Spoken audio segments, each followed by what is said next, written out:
This is the story of Rex, a boy reincarnated not once but twice. In his first life, he was a sage, mastering all forms of magic. Revered for his brilliance, he became known as the Sage, though his strength always dragged him into messy, troublesome situations. In his second life, he was a hero, wielding the strongest sword of his time and dedicating himself to defeating demons. He even defeated the demon lord and gained immortality through reincarnation. But after 2 lifetimes of glory and chaos, Rex wanted a quiet life. Now, in his third life, Rex dreams of peaceful freedom. To him, becoming an adventurer symbolizes independence, no titles, no responsibilities, just a simple life. At 15, considered adulthood in this world, Rex sets out to fulfill this dream. His parents support him wholeheartedly.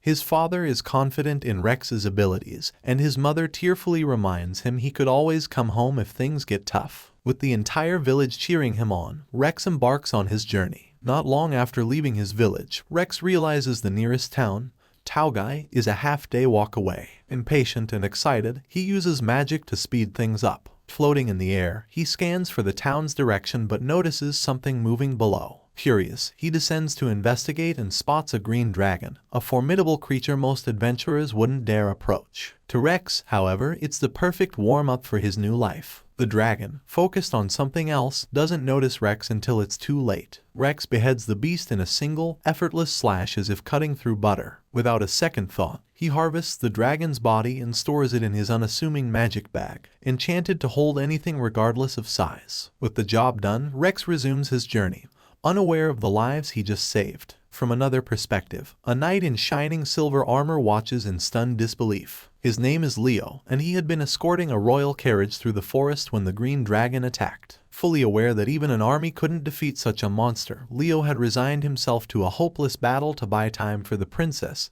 and his companions to escape. Then, out of nowhere, a young boy appeared. Floating effortlessly in the air, the boy slayed the dragon with a single blow and stashed its massive body into a small bag. Leo couldn't comprehend what he had just witnessed. One moment, death seemed inevitable. The next, the danger was gone, erased by this mysterious youth. Leo's relief was overwhelming. The princess and everyone else in the carriage were safe, and his loyal horse, Valhan, would see another day. Though confused, Leo couldn't help but feel deeply grateful for the boy who had saved them all without even realizing it. For MC, it was just another step toward his peaceful life, blissfully unaware that he was already becoming a legend once more. MC arrived in Taogai town, a bustling hub full of life. As he walked through the lively streets, passing vibrant stalls and busy merchants, he focused on finding the Adventurers Guild. Spotting a sign with a shield, wings, and swords, he knew he had found it. Peeking inside, he was greeted by a tavern-like atmosphere where people were chatting, eating,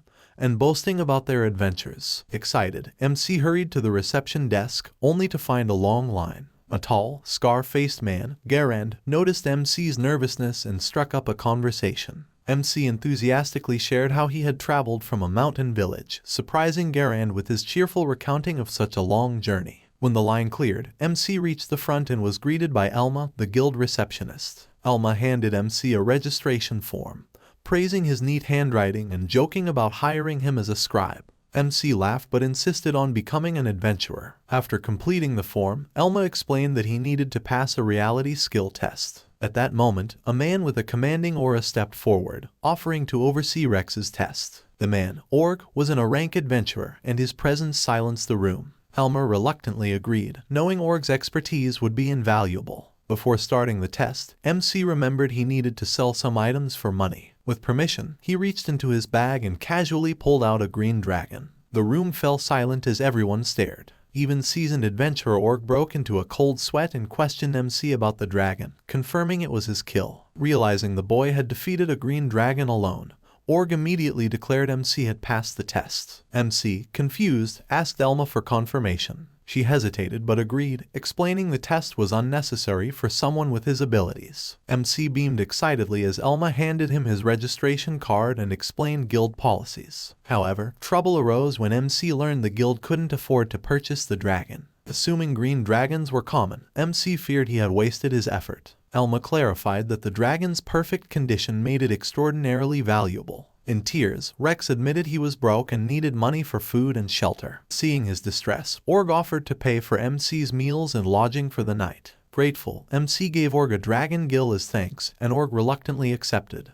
That evening, the guild celebrated with laughter, food, and camaraderie. It was a triumphant start to Rex's life as an adventurer. The next day arrived, and it was time for the MC to embark on his first mission as an adventurer. Upon reaching the guild, he scanned the mission board for something simple. A voice called out to him, "Hey, dragon boy." Turning, he saw a grinning man, clearly familiar with the spectacle of the MC selling the green dragon. Ignoring the nickname, the MC explained he was looking for a repeatable F-rank mission. The man's smile faltered slightly as the MC chose a herb gathering mission. It was simple, paid steadily, and carried no penalties if failed, perfect for a beginner, as Org had suggested. But the moment of peace was short-lived. A group of teenagers approached, mocking the MC's childish choice. Their leader, Jero, a light swordsman, introduced their party as the Team Dragon Slayers. The rogue, warlock, and priest exchanged awkward glances. The warlock girl quickly chastised Jero, telling him to drop the embarrassing name.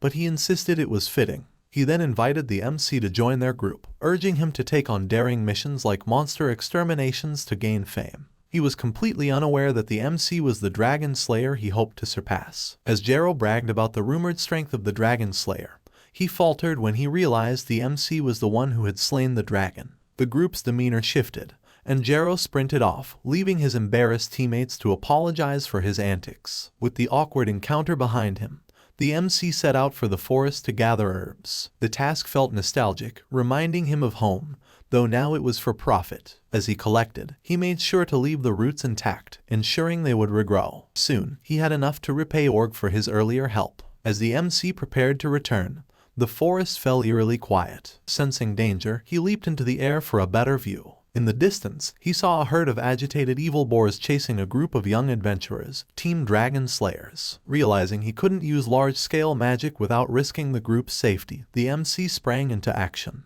When the priest, Norb, stumbled and was cornered by a boar, the MC swooped down, kicking the beast aside. Facing the herd, he declared, "If it's a fight you want, you've got it." The evil boars focused on him, their agitation growing as he prepared to face them alone. From another perspective, Jero could not believe how things had escalated. They had gone into the woods for a simple mission, facing weak monsters at first. But suddenly, they were being chased by a herd of evil boars. The group had felt safe, recalling how the adults assured them there were no large monsters in the area.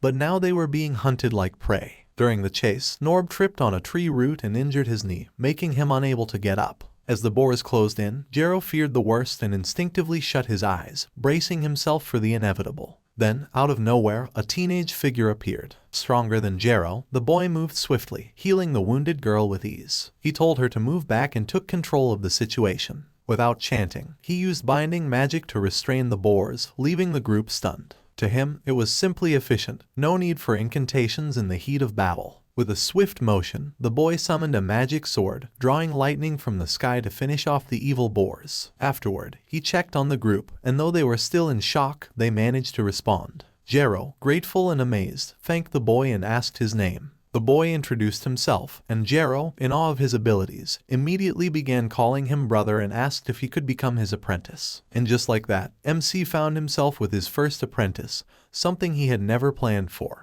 The next day, MC was promoted to a D-rank adventurer, which left him puzzled. How did he get promoted to D-rank just by gathering herbs? It was twice the rank he had received before, and that had been his first mission. Jero appeared, congratulating him on his promotion, but his teammates quickly whisked him away. Having an apprentice was a new experience for MC, and it felt nice to be approached genuinely, without any bad intentions, unlike in his past lives. Elma-san's voice broke his thoughts as she handed him 15 gold coins for collecting 50 bundles of herbs. Curious, MC stopped her and asked why he was promoted so quickly. Elma explained that his promotion was due to several factors: the large and well-harvested herb bundles, the successful extermination of the evil boars, a task usually handled by B-rank adventurers, and the fact that they couldn't keep him at F-rank for too long. They didn't promote him higher to avoid causing a commotion, given that he had just registered as an adventurer. MC dismissed the idea that his green dragon slaying contributed to his promotion,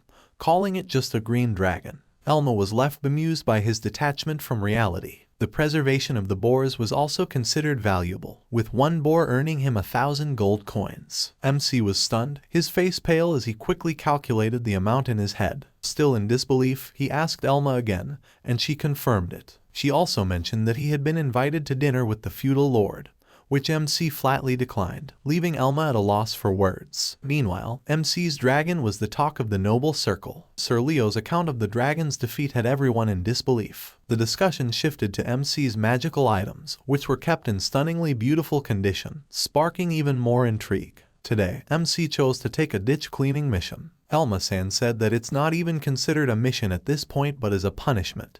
But MC reasoned out that what's important to him is freedom, and he wanted to try a whole bunch of stuff, too. Defeated, Elma-san gave the mission to him. In another corner, we could see Jero and his teammates overhearing what MC had just said. He proclaimed that he would also be on an adventure. MC saw and greeted him, calling him by the group name he had introduced himself to last time. Jero turned pale, embarrassed by his stupidity at that time. His teammate kept teasing him, making him even more embarrassed, saying how he had just said yesterday that he'd be a great adventurer and conqueror of the world. His teammate wouldn't stop teasing him like it was some retaliation for him.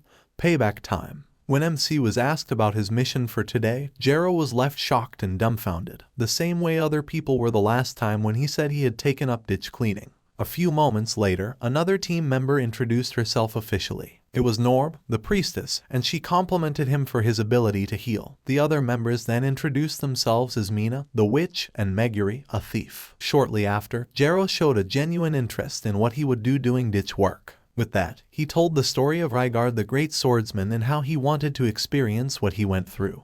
But Jero thought he was doing this to follow Rygard's footsteps. Jero's team mentioned that they would be working at night to solve the mystery of the creepy voice, which has been the talk of the town. It's mostly just patrol work, but the compensation is reasonable since it's at night. Still curious, Jero asked if he could watch MC do his mission to see his method. He felt that watching him would give him a hint of becoming stronger. Eventually, I ended up with the whole team tagging along. MC and the gang went to the first area to clean the ditch, which was murky and sludgy. Jero asked why the MC did not bring his cleaning tools. He just replied that he wouldn't use any because that's not how he would do it. MC went ahead and used a wide-range purification spell, purifying the waters in a split second. Norb was shocked at how this was even possible. Purification magic being used to clean the ditches. They went around town to clean up every ditch only to encounter a black blob, a monster that is hard to find since they hide in dark and murky spaces. The team was getting ready to fight it, but before they knew it, the blob was already gone because of MC's purification magic. They even deducted how it might have been that thing that was causing the weird noises at night. It was already defeated, which also meant that they had just failed a mission. Dang, tough luck for this group. The next day, Jero asked MC to help him pick a weapon at the guild. He seemed unusually excited and determined. MC, a little confused, asked why, and Jero explained how impressed he was by MC's strength and how he had taken down the evil boars so quickly. Jero assumed MC's sword was something special. However, MC quietly admitted to himself that it was just basic lightning magic. Overhearing the conversation, Mina couldn't help but point out how difficult lightning magic was to use. In his usual calm way, MC assured her that it was simple once you understood the basics. Mina looked at him with disbelief, thinking only someone incredibly talented would make such a claim. Still, when MC offered to teach her, she lit up with joy, practically bouncing excitedly. Jero clung to MC, wanting to take advantage of sword lessons. His enthusiasm was over the top, and his admiration for MC was evident. MC found himself reminiscing about someone from his past who had once been stronger than him.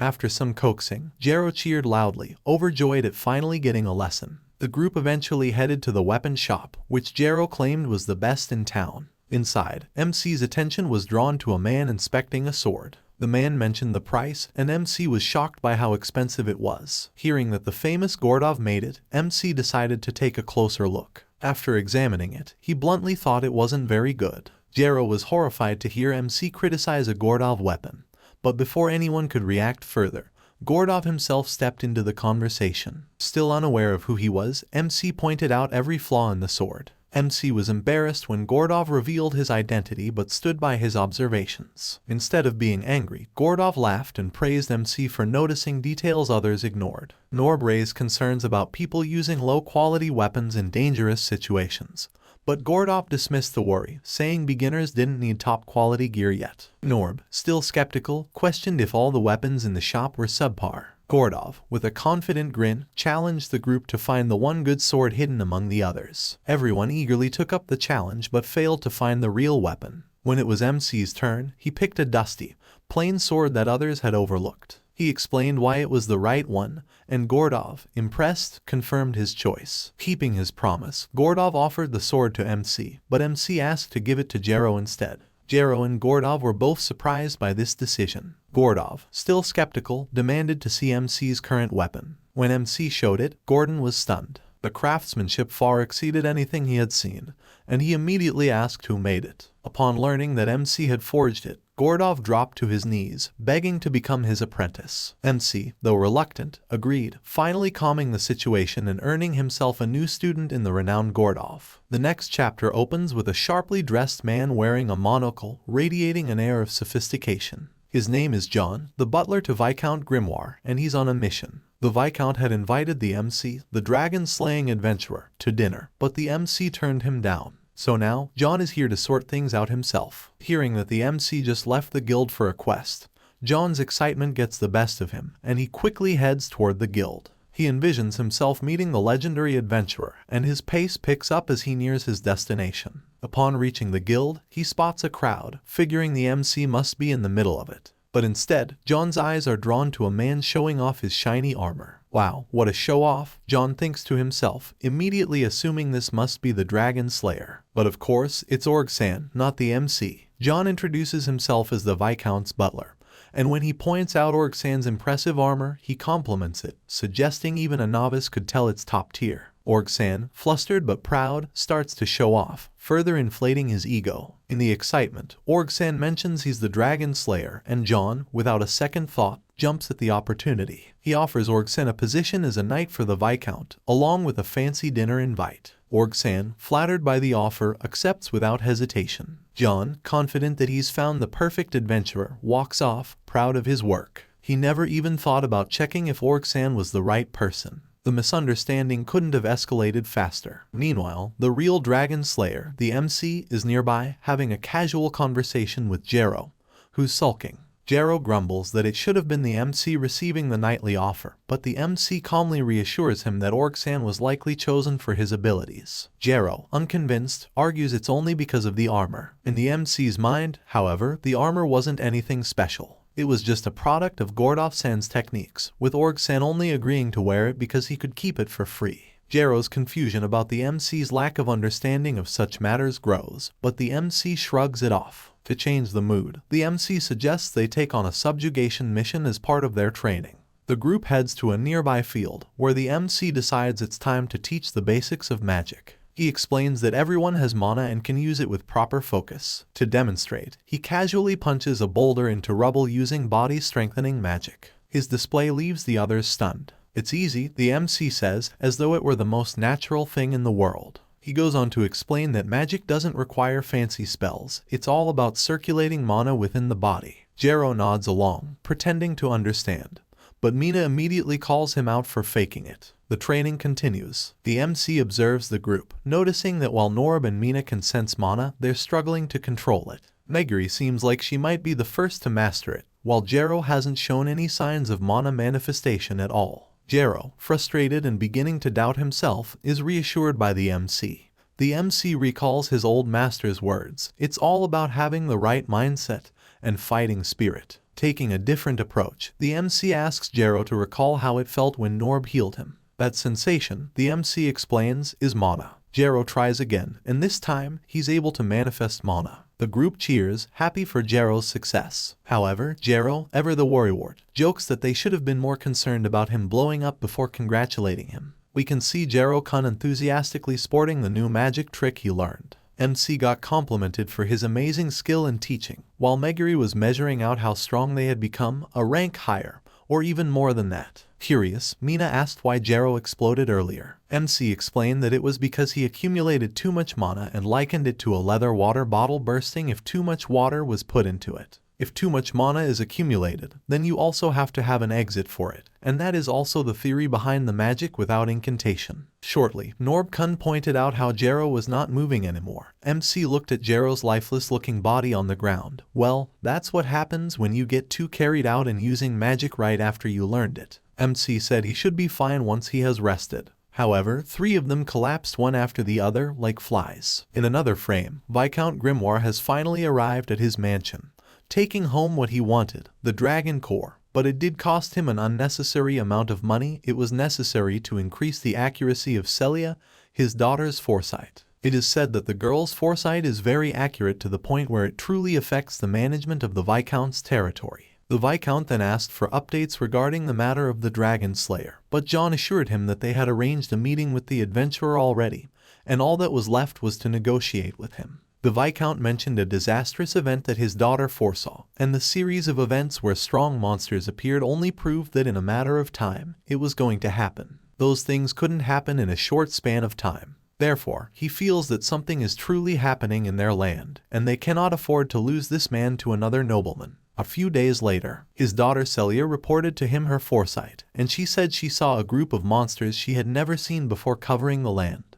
He mentioned to her that they hired an adventurer, the one who defeated the dragon, the evil boars, and the dark blob. Amazed by this, Celia asked the name of the adventurer, and the misunderstanding spread even more. Once again, Orgsan was now labeled by the nobles as the Dragon Slayer and a hero. On the other hand, Jero's group were all lying on the ground out of exhaustion after training using body-strengthening magic. MC told them to rest up a little to recover their mana. Shocked, Mina complained. Seems like she was really tired already. MC explained that it is better to practice with low mana so they know the minimum amount of mana needed to activate the magic. A few moments later, Jero had already recovered, and everyone was surprised by this. So to solve the mystery, MC asked Jero to use the magic, and there he found out that Jero had an attribute on the magic, easily, and that is the next step to this magic. It's called attribute enhancement. For a second, Jero let the thought of him already getting a step ahead of all of his teammates go to his head. And since Jero imagined Norb's recovery magic, he might have unknowingly processed the colorless mana into a holy attribute. It is classified as a healing boost. Each attribute has one boost, plus the derived and defensive attributes. This magic is convenient because you can use anything, depending on the application. Knowing all these excited, Jero enthusiastically announced that they should continue training. Mina refuted by saying they hadn't even recovered yet. A sudden tremor cut their banter, and before they knew it, MC was already headed toward the direction where it came from.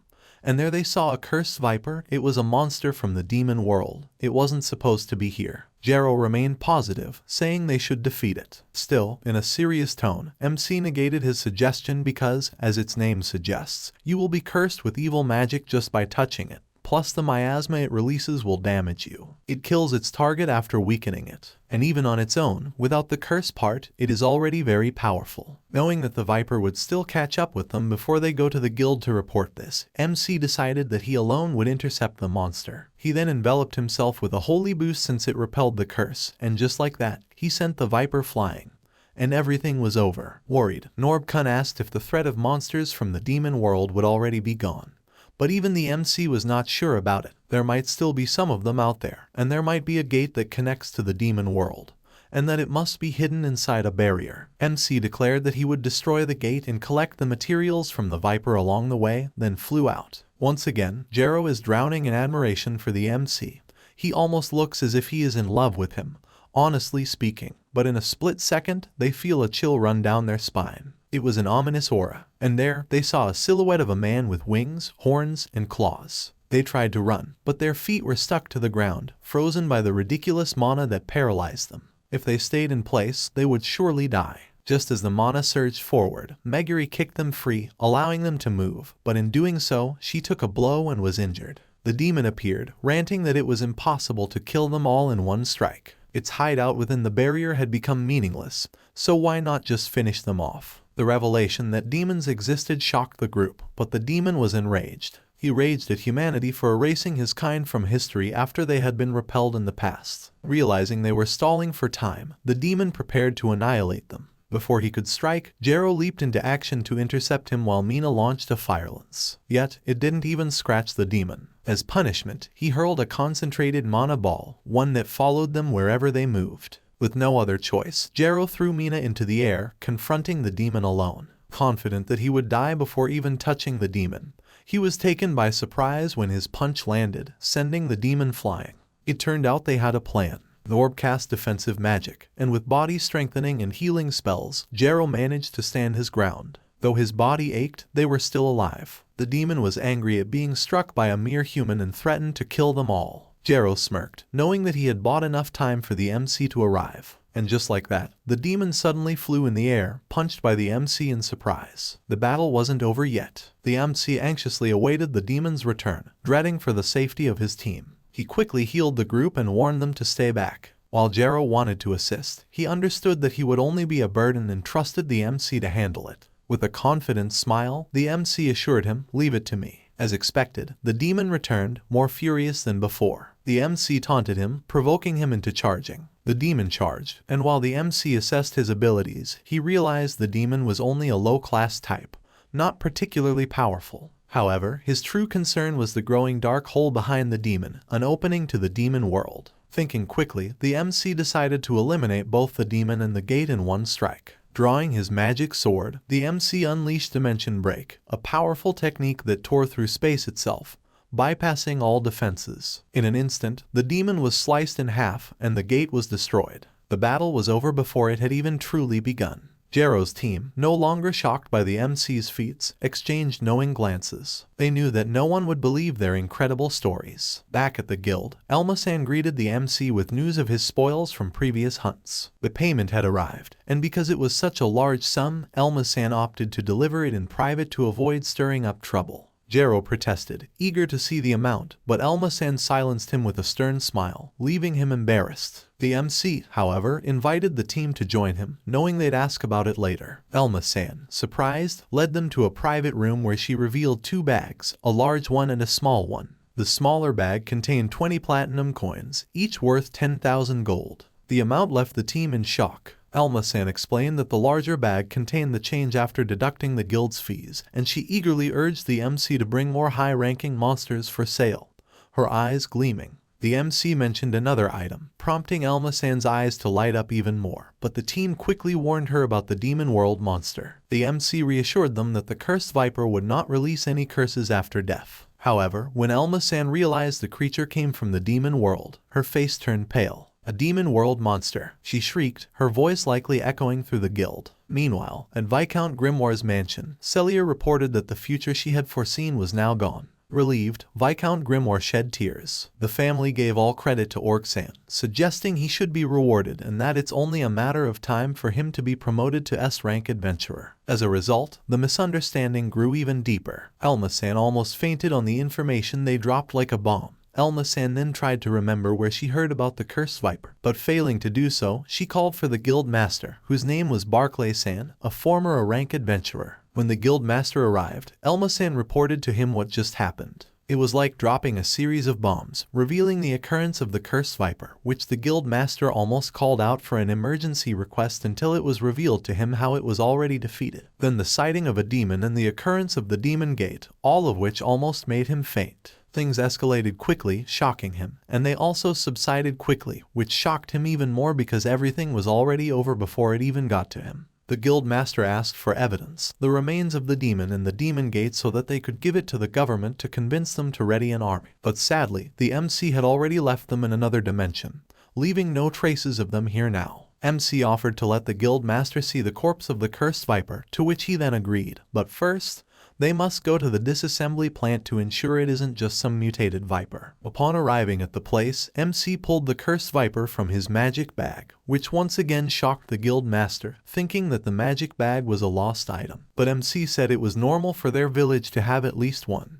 He questioned Elma-san for not telling this to him earlier, but Elma-san shrugged this off by saying she did. He just did not listen. From slaying the dragon to the evil boars, she reported them all to him. He just did not listen. The guild master's face softened, saying it would have been better if they had proof of the demon's existence. But the only thing that mattered was that there were no casualties during that fight, and leave it to the adults how to convince the government. After all that, MC once again got promoted to become a B-rank adventurer, and even though the guild master wanted to promote him to a rank so that he could allow him to enter the dangerous territory, it might raise suspicions among other adventurers, saying he is using connections to rank up. The territory only allows adventurers who are B rank and above because of how dangerous it is. The guild master mentioned to MC that in that area, there is an irregular place that needs to be conquered because it poses a threat to them in the future. The area is getting poisoned and expanding by the second. Before long, it might swallow nearby villages. The guild amster then told him about the B rank territory nearby, so for starters, that's where he would go. After that, he would be evaluated so he could enter the area. After all that, they went back outside, seeing Org-san as he was telling some people how he defeated an evil boar on his own.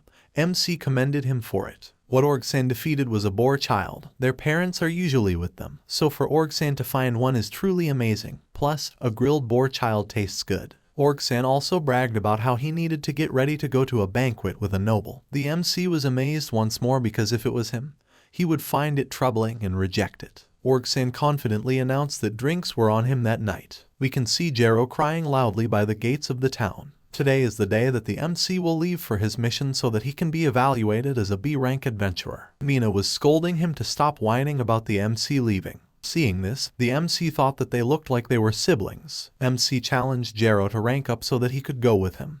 But even though it would be difficult to catch up with him, MC had faith that they would eventually get there. Mina then said that MC would already be an S-rank adventurer by the time they were B-rank. Everyone thanked him for teaching them magic and said they would stay there to increase their ranks. Mina even said that it is a shame that he won't be able to teach them anymore, but for the time being. Upon hearing this, the MC suggested they visit his hometown, saying that he has a magic textbook that he had written and left in their village. He made it to teach kids magic, so maybe they could use it as a reference. He then told them where his village was located, and with that, MC left the town flying. Another thing they discovered from the MC, Mina-san, was that it is much easier to train a flying monster than to learn flight magic. Jero enthusiastically said that they should start training, but Mina, with an evil grin, had other plans, such as it was time to visit the MC's hometown. Everyone agreed, so that's where they're headed. Surprisingly, the guild master joined them. Seeing this, Elma-san was already stabbing him with glares and forcibly dragged him back to the guild while he screamed that the kids should tell them whatever they found out about the MC. Meanwhile, Org-san was dining with the Viscount and his daughter, and as if on cue, the Viscount mentioned his recent achievement, defeating an evil boar alone, feeding his ego once more,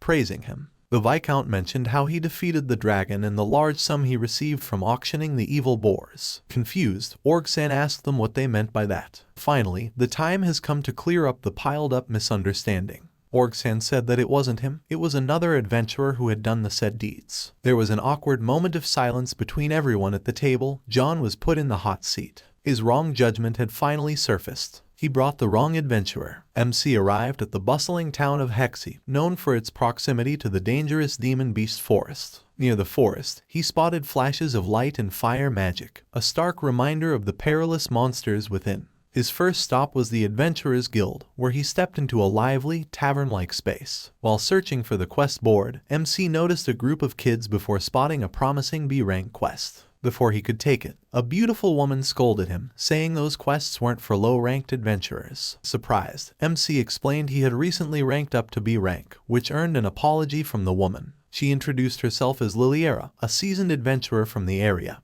and warned him about the forest. Every tree, animal, and even the ground itself were monsters. She recommended barrier stones or a protective charm before entering. MC thanked her for the advice. As an apology, Liliera treated MC to lunch, where she asked about his background. When she learned he was only 15 and had been adventuring for just a month, her mood soured. Accusing him of being a fake, she stormed off. Ivan, a friendly adventurer, tried to cheer him up, explaining that Liliera despised power rankers, people who tag along with stronger adventurers to boost their ranks. MC insisted he had ranked up on his own, but Ivan laughed it off. To prove himself, Ivan suggested MC undergo the newcomer baptism. This involved defeating 10 plant-type monsters alone at the forest's edge. Curious but unfazed, MC agreed and followed Ivan to the forest entrance to be baptized. As Ivan and the others watched from a safe distance, MC scanned the forest with magic to find a good spot. Knowing the forest's dangers, he decided not to hold back. He unleashed Flame Inferno, obliterating everything in a straight line.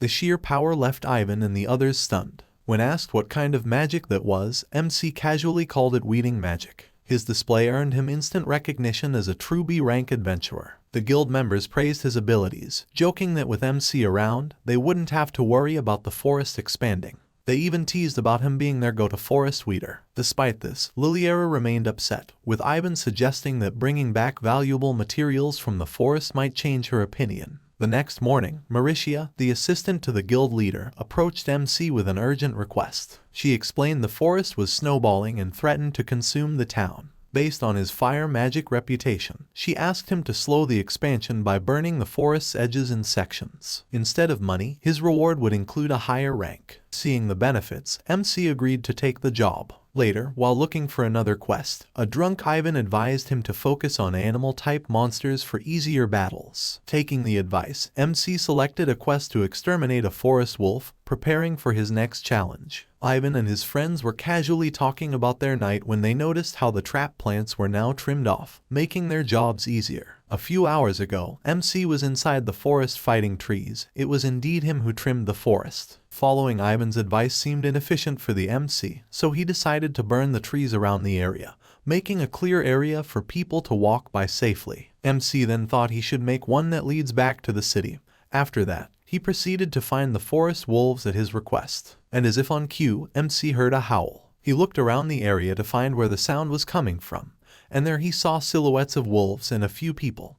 When he landed, he immediately spotted the leader of the pack, defeating it first and then targeting all the other wolves. The other silhouettes he spotted were also adventurers. They said their mission was to protect the ranch from the forest wolves. After that, they went inside the ranch to report that the forest wolves had already been defeated. Meanwhile, Mauricia was surprised at the path that MC had made in the forest. On top of that, it was wide enough for a carriage to pass through. When Mauricia spotted MC inside the guild, she immediately asked him if he was the one who made the path inside the forest, to which he replied yes, nonchalantly. She then made a new plan for the MC regarding the forest. MC has been doing well in all his work, clearing up the forest and taking on other extermination requests. He was absolutely enjoying his time here until he realized he was supposed to show the body parts of the monsters to Liliera. That was the main reason why he took extermination quests in the first place. Ivan spotted him and thanked him for the path that he had made for them, which had been very helpful. Ivan noticed that MC was gloomy. He then offered for them to talk about it over a meal. So there, Ivan found out that he hadn't cleared up the misunderstanding between them and Liliera, saying that he had completely forgotten about it since their schedules didn't match in the morning. Ivan assured him that he would be his guarantor and that the girl would definitely believe him so they could finally clear things up. A random dude joined their conversation, mentioning how Liliera's group planned on going deeper into the forest, and they haven't returned since then. If they don't return soon, they all might die. The random dude told them that they were celebrating finding some zenso grass when Liliera asked them where they found it. He then proceeded to say how they found it on the northeast end of the forest after walking for 2.5 days. But the monsters around that area were quite powerful, so they had to retreat to an area with weaker monsters. MC suggested that they should find Liliera now, but Ivan warned him that it was dark and dangerous in the forest, and if they went their way back here, they might miss each other. The forest is deadlier at night. He assured MC that they would not do anything rash. They'll prioritize their safety above all else. A sudden thud occurred by the door. There were wounded adventurers in need of healing, and a pack of wolves attacked them. It was blade wolves. And that was not all. They also said how they saw a black wolf that had never seen before among them, and it was leading the others. As if on cue, Mauricia-san immediately announced a special extermination request for the wolves and people to guard the roads until they were defeated because the occurrence of these monsters would lessen the profit of the city, as it proved the roads unsafe for travelers. No one in the guild wanted to take the request, knowing how great the number of blade wolves is, but MC learned that Liliera was still inside the forest. She acted as bait to allow him to escape from the blade wolves, and she didn't get away. MC was frustrated by the fact that they had just dropped on him, and he still hadn't even resolved their misunderstanding yet. They had to save Liliera instead of stopping him.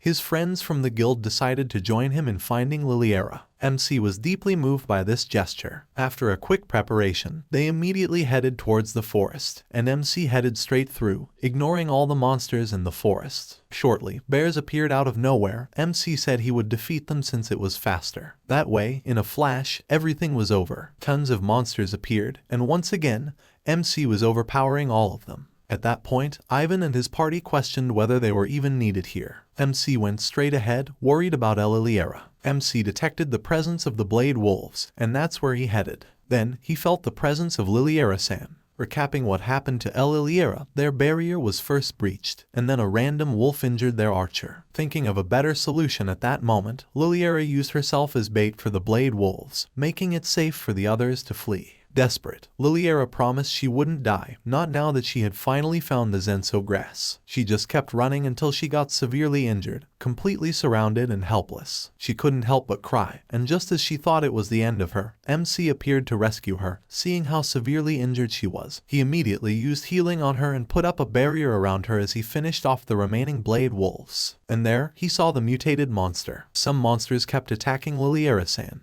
but they could not get through the barrier he had put up. Facing the mutated monster, MC's sword broke. Angered by this, MC and the wolf had something that almost seemed like a brawl.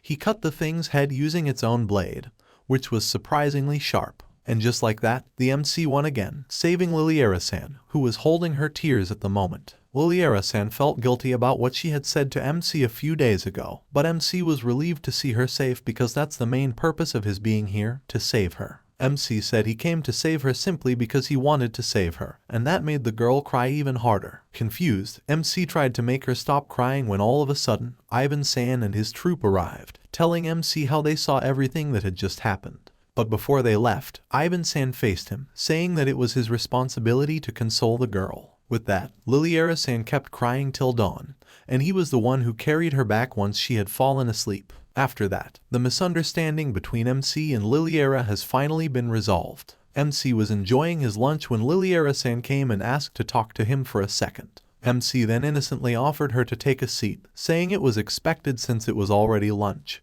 Sighing in defeat, she sat herself. Liliera-san just stared at her food, so MC asked her what was wrong. Liliera awkwardly took up her spoon and ate her food, burning her tongue in the process. MC healed Liliera-san, and everyone who saw this feeling the love in the air, passively teasing the two of them. This made Liliera-san blush excessively. Out of the blue, she said thank you for healing her and for saving her yesterday. MC brushed it off, saying it was nothing and that it was just small stuff. But Liliera burst, saying it was nothing small and that they barely even know each other, yet he still came to save her. Even a top-notch adventurer would hesitate to help, but he didn't. That's why for her it was a big deal. She even accused him of being fake before even confirming the truth. It looks like the girl held a lot of hatred toward those fake adventurers, so he asked if they did something terrible to her. So Liliera began telling him the story about their village, how it was attacked by a monster, how it was about to get swallowed up by the forest, and how these supposedly rank adventurers came to help them. They carelessly gave the money to that adventurer, trusting for them to keep their words. But the next day, the adventurers were gone. They ran away, taking the payment with them without even fulfilling the job. They reported this to the guild, but they could do nothing about it. Those people probably knew that the guild rejected their request and took advantage of the desperation of the townsfolk. The village had nothing left. They were fooled by fake adventurers. She wanted to cure everyone's illness and live the way they used to before. That's the reason why she became an adventurer. Liliera-san apologized for rambling, but the MC noticed how her hand was bleeding. She must have dug her nails too deep, so on cue, MC healed her hand. MC asked what the disease the people were having was. When Liliera said that it was Alzaz disease, MC remembered that it could be cured even without the Zenso grass, and just like that, they immediately headed to the village, flying. Surprised, Liliera hugged MC, and he caught a whiff of her scent and felt the softness on his face. Surprised by the things he could do, Liliera began questioning if his identity as a B-rank adventurer was real. Liliera was surprised at how they really arrived at their village just like that. She then asked if her mother could truly be cured, but MC just told her not to worry. Liliera took MC to their home. A woman who looked exactly like her, just a little bit chubbier, opened the door. It was her auntie. She welcomed the girl with a big warm hug. She introduced MC to her auntie, saying that he knew the cure of the disease of her mother and that he was also the one who saved her. But her aunt's expression suddenly shifted, and she asked her what she meant by she almost died, and whacked her head. Liliera-san complained about how painful it was. A few moments later, the whacking subsided, and the aunt thanked MC. She introduced herself as Alicia, the aunt of Liliera, and she gave him a low bow as a sign of respect and gratitude for saving their girl. He said that it was a normal thing to do since they were both adventurers and they should help each other. They headed towards the room where her mom, Alicia-san, called out for Mariel-san, Liliera-san's mother, saying her daughter was home and brought her boyfriend with her. Both MC and Liliera turned bright red at what they had just heard, but Alicia-san grinned at them, telling them that she was kidding. and gestured them to get inside the room. As they got inside, Mariel-san immediately asked if it was her daughter Liliera who entered the room. Liliera-san rushed to her mother's side while Elijah-san lit up the room. Mariel-san looked thin and weak. There is no doubt that this was Alzaz's disease. If the mark fully enveloped her body, then there is no doubt that she would have died already. Mariel-san asked if Mick was Liliera's boyfriend. He immediately debunked the thought and told her that they were just friends. He introduced himself and explained how he came here to cure her. And just like he promised, he went ahead and healed Mariel-san with Elder Heal, a spell he developed in his previous life. And just like that, the marks that were all over her body disappeared in a matter of seconds, as if she had never had a disease at all. The three of them were left dumbfounded by the MC. It's kind of like his trademark at this point. The day ended, and MC had already healed everyone in the village. Suddenly, the old village chief sat with him and talked about having a feast to celebrate the end of a disease, to give thanks to the MC and to celebrate Liliera, who has finally found a husband. He added jokingly. People were grateful to the MC after he had just healed everyone in this town. They even said that it was the best moment of their lives. Shortly after the feast, Liliera and the MC sat together and the girl thanked him. MC was staying at Xian, the old village chief's place. While they were having their breakfast, the old man thanked him again because of him, all their workers have become. Old man Xian mentioned how most of the people in their village have piled up debt. Some of them are even staying at their relatives' houses as they have already given up their homes. It was because they felt terrible relying on other people. A few minutes later, the MC decided to make a road that led to the village's old home. Surprised upon seeing this, Liliera-san asked him why. MC said what he heard from old man Xian was that there was a village here where they all used to live. He made it so everyone could return to their homes now that they were all healed and healthy. And also because the guild requested that he make a highway. A sudden growl erupted from out of nowhere. To Liliera-san, that sound was familiar. It was the monster that attacked them a long time ago, the one that stole their village from them. And there it was, a Venom Rex. It is a dinosaur-type monster with poisonous attacks. Without thinking, Liliera-san charged at the monster. She didn't even take precautions for the poison that it had. Liliera was not listening to the MC, so he had to take action. He jumped at the monster and snapped its poisonous tail.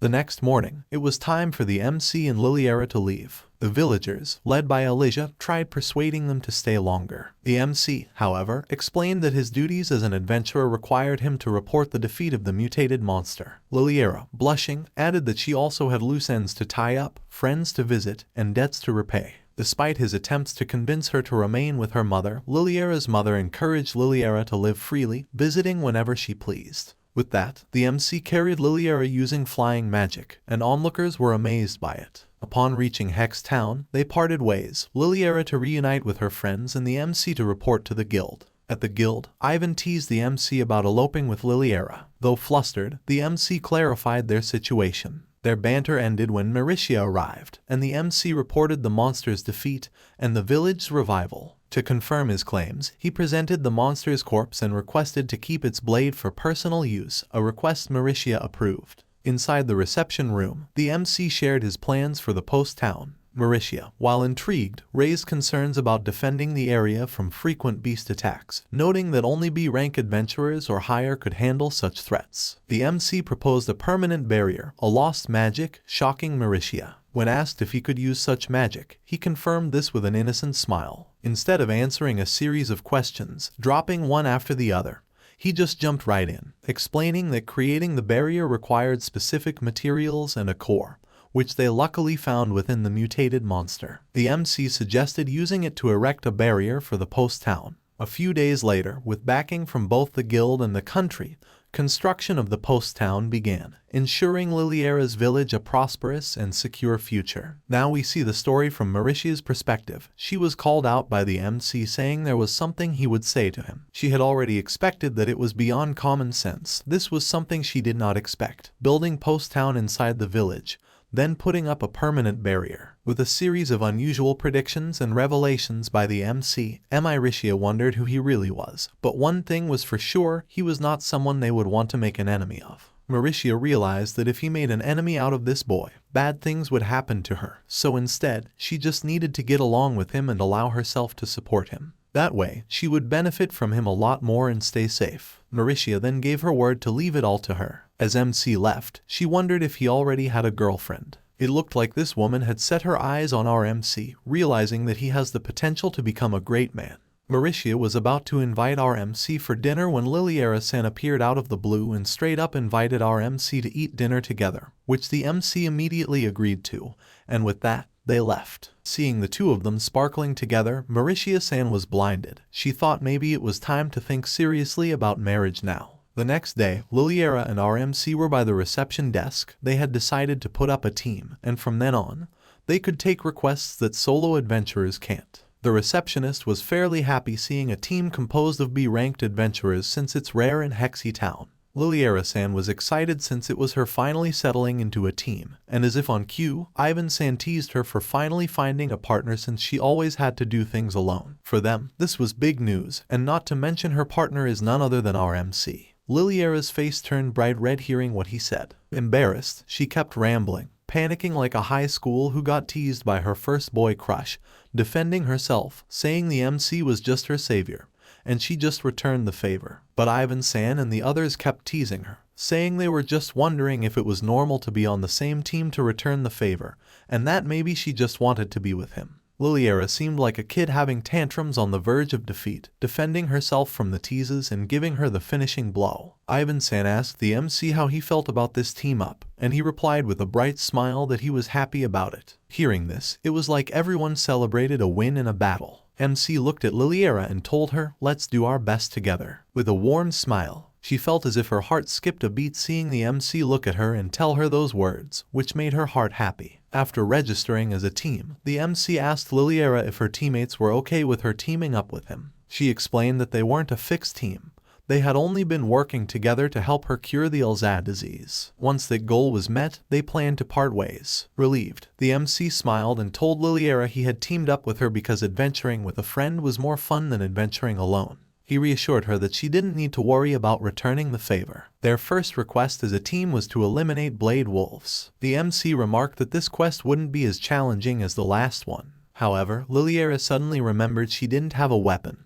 Her sword had broken during her previous encounter with the wolves. Realizing this, they decided to stop by a weapon shop. The moment they stepped in, the MC noticed the poor quality of the weapons. He decided to craft one himself to ensure Liliera had something suitable. He asked her about the kind of weapon she used, and she admitted she had been using a sword because it was the most convenient and affordable option. This surprised the MC, as it meant she had risen to B rank using a weapon she wasn't comfortable with. Since Liliera wasn't sure what weapon suited her best, the MC suggested starting with a spear. He explained how a weapon designed to match her strength and style was crucial for her safety. Despite Liliera's protests about using expensive materials, the MC crafted a spear using the best ones available. When it was finished, Liliera stared at the spear in awe and a little fear. It radiated an ominous aura as though it might devour her soul. She was shocked it was a magic item, but the MC casually brushed it off as normal. Liliera couldn't help but rant about how strange he was, listing all the bizarre things he did. Her words hit the MC like a bombshell, but he reasoned that everyone in his village could do those things. Liliera pointed out that if that were true, his entire village must be far from normal. The MC had never realized this before. After their lengthy discussion, the MC discovered Liliera hadn't had formal training. He decided to teach her himself, offering to pass on the necessary skills and knowledge. Touched by his offer, Liliera resolved to work hard so she wouldn't be a burden. Before long, she was already putting what she had learned into practice during their battles. Their next goal was the heart of the Demon Beast Forest, the most dangerous area in the territory. Liliera wasn't thrilled about the idea, but she followed the MC's lead. Once again, the MC and Liliera were soaring through the sky. The MC reasoned that since they had already tested their weapons, flying would save time. As usual, Liliera screamed the entire way. The heart of the forest, a place of legend among adventurers, stretched endlessly before them. After flying for a while, they landed to take a lunch break. The MC pulled out a picnic set from his small bag. Watching this, Liliera rested her head in her hands and sighed. "I can clearly see the discrepancy between the amount of stuff you take out and the size of your bag." The MC cheerfully replied, "It's nothing strange. It's a magic bag, after all." Frustrated by his nonchalant answer, Liliera gave up and focused on her meal. As they ate, they had a wholesome conversation, which only highlighted how out of touch the MC was with the world. Liliera wondered where he could have lived to be this clueless, but found his sincerity made him all the more likable. After finishing lunch, they returned to the skies. As they flew, Liliera shyly commented that being carried by the MC made her self-conscious. She added, almost hesitantly, that she didn't hate it. The MC smiled and admitted he liked holding her that way because it let him see her face up close. His simple comment turned Liliera's face as red as a tomato. When they finally reached the heart of the forest, it resembled a massive mountain of trees. The MC used a fire spell to clear a landing spot. Liliera stared at the burning trees in disbelief. You sure burn the forest like it's just weeding grass. The MC replied casually, that magic is for weeding grass. Liliera burst out laughing, unable to believe such a powerful spell was used for something so mundane. For the MC, however, this was entirely normal in his village. He assumed other villages might have similar traditions. Liliera, seeing his expression, could tell he completely misunderstood her reaction. As they approached the heart of the forest, the trees began to move. Liliera panicked, urging them to run, but the MC assured her she could defeat the monsters with her spear. Encouraged, Liliera attacked and found herself much stronger than before. She surprised even herself as she enjoyed the fight.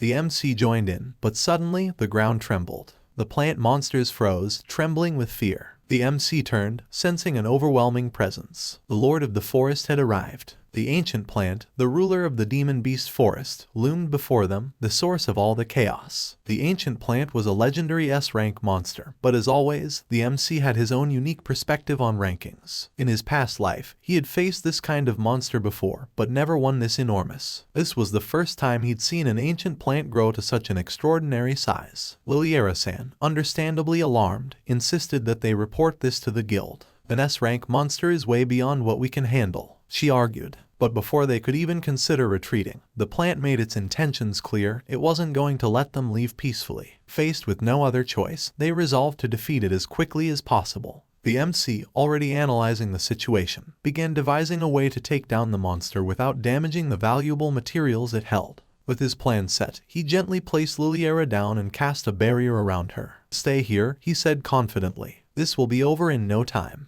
Applying a boost to himself, the MC charged straight at the massive plant. True to his word, in a matter of moments, he delivered a devastating blow that brought the ancient plant to its knees. He celebrated briefly, but his joy turned to frustration when he noticed some of its precious materials had been damaged. Sighing, he muttered, "Now I really see you as an enemy." Then, with a decisive tone, he declared, "Too late, though, you're already part of our spoils." The ancient plant, though gravely injured, wasn't finished yet. In a bizarre move, it began peeling off parts of its own bark and hurling them as projectiles. The MC raised an eyebrow but remained unfazed. "Well," he remarked, "at least it's saving us the trouble of peeling it later." Before launching another attack, he turned to Liliera and warned her to stay inside the barrier. Even a small shard from the ancient plant can cause a fatal injury. With lightning speed, the MC unleashed a series of attacks. His movements were so fast that the air itself created a vacuum around him. In one final strike, he sliced through the monster with precision, slicing it in half as if it were nothing more than a cake. Dusting off his hands, he commented, "Pretty much like chopping firewood."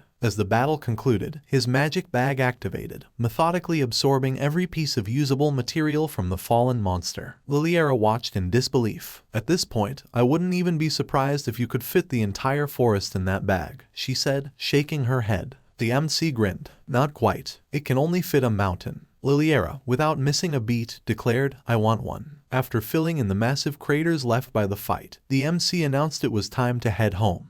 However, just as they were about to leave, a peculiar white lump caught their attention. Intrigued, they ran over to investigate and discovered an egg. Before they could inspect it further, the egg cracked open with a single hit. Expecting a ferocious newborn monster, the MC took a stance, ready to dispose of it immediately. But instead of something terrifying, they were met with the sight of a small, white, fluffy furball. Both of them froze, staring in surprise at the unexpected creature. Seeing how cute the sheep-like, doll-looking monster was, MC lost all motivation to get rid of it. This was the first time he had seen a monster like this. Liliera-san also took a liking to the newly hatched monster, and it looked like the creature saw MC as its parent, playing around his leg. Who could harm such a cute little thing? MC decided they should watch over it for the time being, reasoning it would be fine as long as it didn't attack any humans. Liliera noticed, however, that the monster was biting him more aggressively than before. She commented that it might not see him as a parent but rather as food. MC brushed off the idea, reasoning that if it genuinely saw him as food, it would have hurt him by now. Still, he acknowledged that it might simply be hungry. Scanning the area, he found a herd of ogre bears. Without hesitation, he went ahead to prepare food for the creature. Killing the entire herd with a single slash, MC turned to the monster, who had witnessed everything.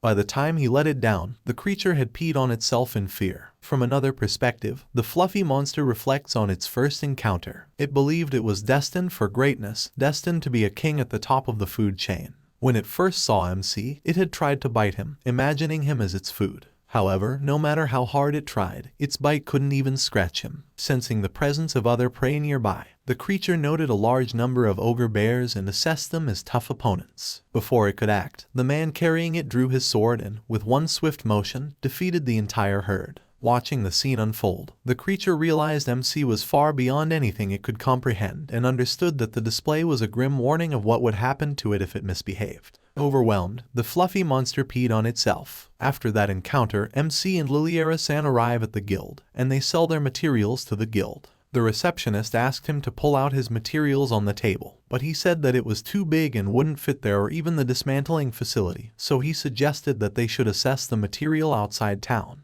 The receptionist doubted him. Luckily, Mauritia-san passed by and informed the receptionist that this was Lex-san. The receptionist blurted the nickname Lex the Razor, which sounded worrisome to him. Mauritia asked MC what she could do for him, and on cue, he directly told her that he had subjugated an S-rank monster at the center of the Demon Beast Forest. Mauritia-san remained composed, processing the information that had just been dropped on her. Deadeye repeated what he said in a voice that echoed throughout the guild, making all other adventurers look at them. MC explained to her how they got to the center of the forest and the fact that they defeated an S-rank monster. The information almost melted Mauritia-san's brain, so she opted not to overthink it anymore. Later, Mauritia-san and the dismantling team were outside the city looking at a huge tree. Once again, MC broke it down to them, saying that the thing they were seeing right now was the ancient plant. He doesn't quite get why they were calling it a living forest because, in his past life, it was only known as a monster that produced grass. Then, after that, the dismantling team started to do their job. But instead of the tree being cut, it was their weapons that were breaking, so MC cast a spell on their weapons to make their work easier. Mauritia-san was already considering putting the material for auction if MC was okay with it. On the other hand, Liliera-san was feeling doubtful about even being part of his team because she was not strong enough to defeat something like that thing. But MC assured her that the time would come when she would also beat a monster like that. The size of the magic stone amazed everyone. However, for the MC, it was something normal since those sizes of stones were common in his previous life. Mauritia-san then raised her hand and announced to all the adventurers in the area that MC had subjugated an S-rank monster, which caused everyone to cheer him on. He asked Liliera and why everyone was so high-spirited, so she explained to him that these kinds of monsters are not usually subjugated alone. You usually need an army of high-ranking adventurers to finish the job, so what he did was a great achievement. MC pointed out that the monster wasn't even that strong, which sparked another round of bickering between him and Liliera. Their squabble was interrupted when Mauritia-san announced that MC would be promoted to a rank after subjugating high-ranking monsters. They couldn't help but question why he was only being promoted to one rank. Mauritia-san explained that the guild has a strict policy allowing adventurers to rise only one rank at a time, without exceptions. She went on to describe the rigorous criteria required to become an S-rank adventurer, emphasizing the guild's cautious approach to ensure the safety of its clients. Shortly after, MC received his rewards for the subjugation requests, and as usual, the amount was unusually high.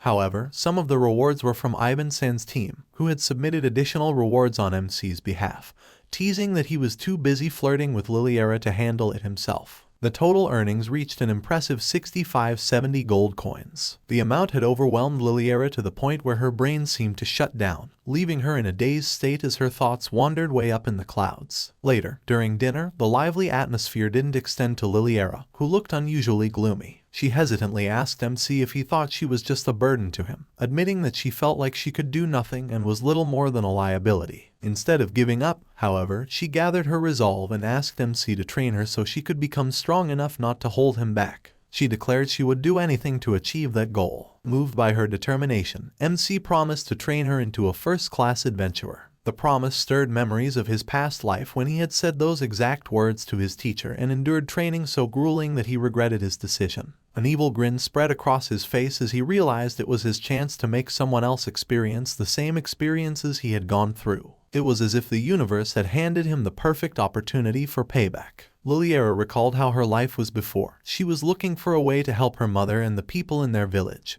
But her life changed when he came. He saved not only her but also her mother and everyone in her village. To repay his kindness, she resolved to go on an adventure with him. She knew he was way stronger than her, but she had resolved herself, so she threw away her honor and dignity to train under him and become his student. That was the only way that she could not burden him. First, let's defeat a dragon was the first mission Liliera had to accomplish as soon as she became his student. He told her not to worry since it was just a wild dragon, insistent that it was too difficult.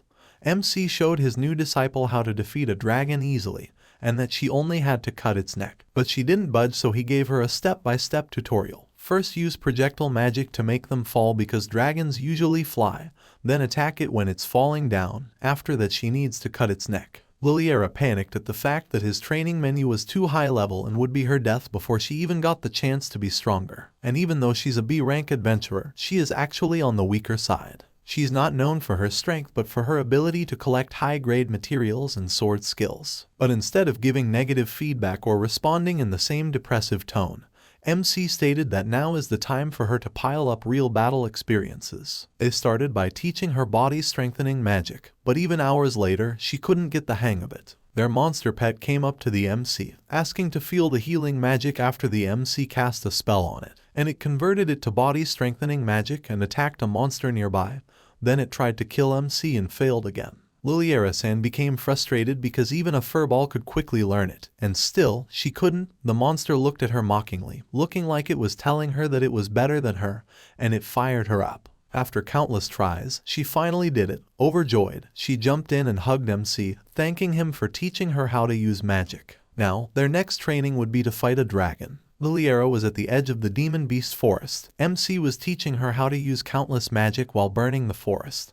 And although it was efficient, Liliera-san could not help but feel the exhaustion get to her. Seeing this, the MC offered to recover her magic power with mana transfer, but Liliera-san said that even though it did, he wouldn't be able to recover her mental exhaustion. They returned to the guild to get their rewards. Liliera-san received 2 silver coins while MC received 18 gold coins. They saw Marisha-san from behind, holding an elder tree, and explained how the quality of this tree is high.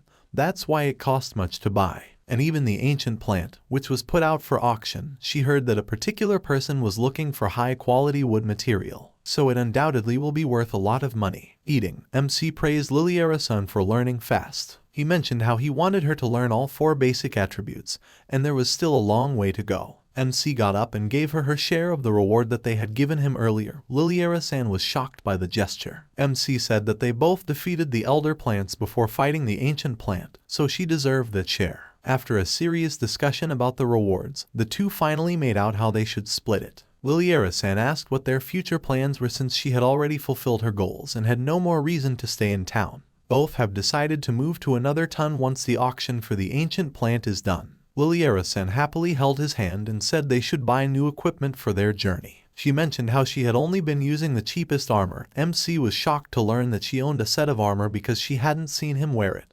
And this sparked yet again another squabble between the two. Liliera-san is really scary when she's angry. As an apology, he offered to buy her a new set of armor, which she happily accepted. The next day, traveling through the sky, they arrived at Togai Town, the place where they would buy her armor. Liliera-san asked where they were, and he told her that they were, adding that even though it was very far away, flying let them arrive here in an instant when it really did take them half the day to arrive at this place.